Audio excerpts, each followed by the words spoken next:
महाराजगंज जिला नेपाल के बॉर्डर से जिंदगी आप लोगों के आगे उमड़ती हुई भीड़ के देख करके आइए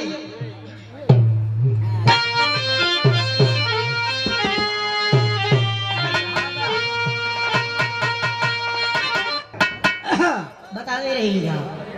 सबसे पहले बिहार के गति में चूंकि 12 साल हो गया हमको कार्यक्रम गाते हुए संचालक महोदय जी 3 जिला पार करके आए हैं गुरुदेव। यहू के पार कदा तो सबसे पहले सम्मान मिला आप शिव कुमार यादव जी शंकर यादव जी तमाम रुपए से सम्मानित पुष्प का हार जो यहाँ बोला जाता है बनारसी पुरस्कार। एक ही बात सबको नमन बंदन करते हुए हाई लेवल का जिला तो पार हमन करबे करेंगे।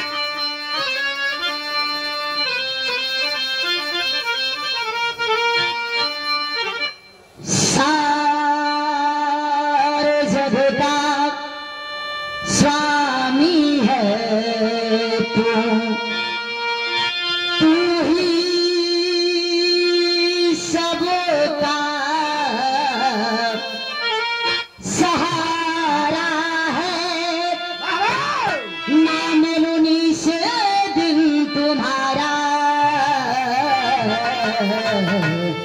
पहला करे मैं हमारा है।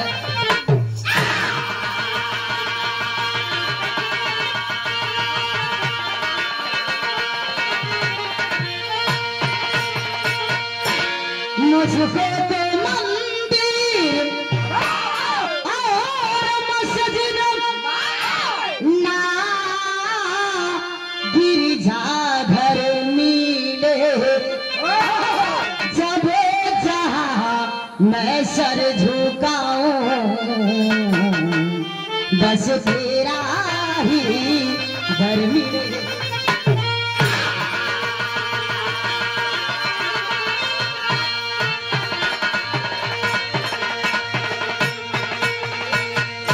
रोज रोज माई हमारा सजवा पे आवेलू सुर के सजावा हमारा दीप के गवावेलू।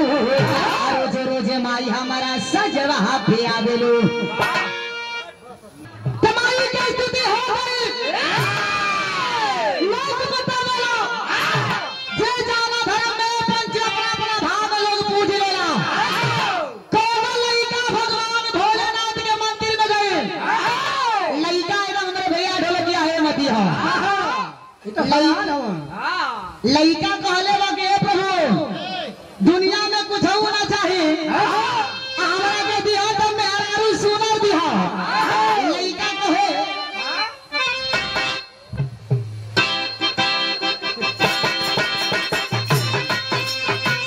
क्या बात है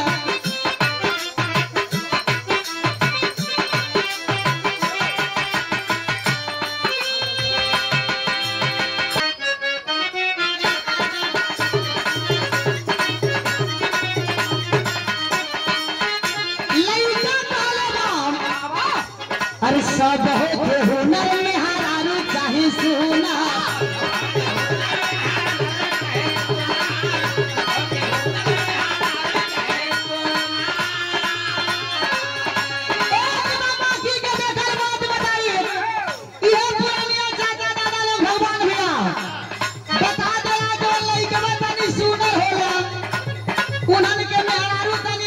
मिली जाती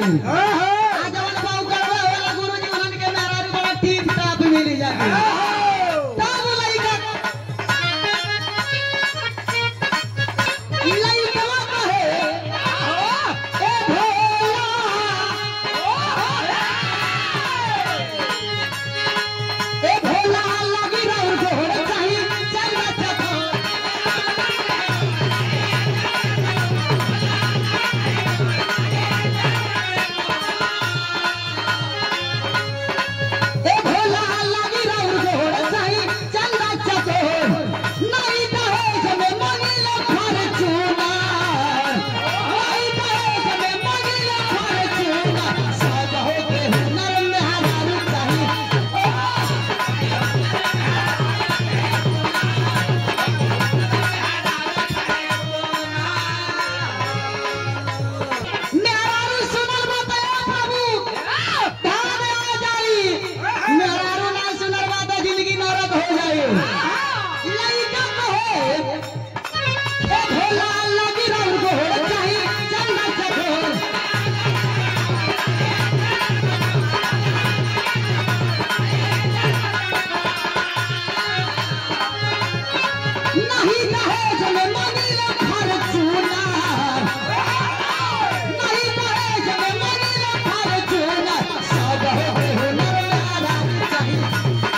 देखा भैया ऐसी के बाद सकता लोग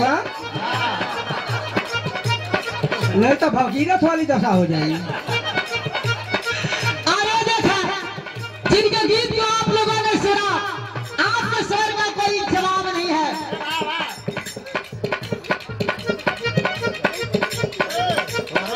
फोटो खिंचवाने में सब परेशान बा। कुछ सादा कुछ रंगीन खींचा लोग।